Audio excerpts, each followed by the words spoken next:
Enterprise Client Virtualization ready computers will display this login screen. Start by tapping your security card on the card reader. If this is the first time using the security card, you will be prompted for additional information. Select Enroll this card now, then enter your WUSTL key, username, and password, and select Next. Then select Done. You are now logged in and ready to go. Don't forget to tap your security card when leaving so your session disconnects from that station. Next time you access any station, simply tap your card and your session will reconnect. If it's been more than 4 hours since your last login, you'll be prompted for your WUSTL key password. Your session will open right where you left off.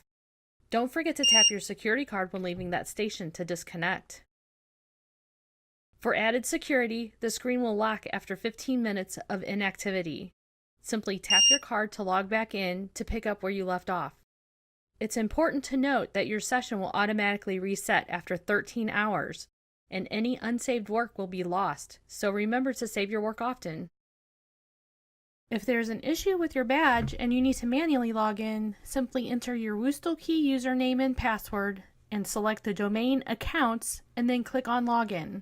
To manually log out, click the Alt and Up arrow keys at the same time on the keyboard.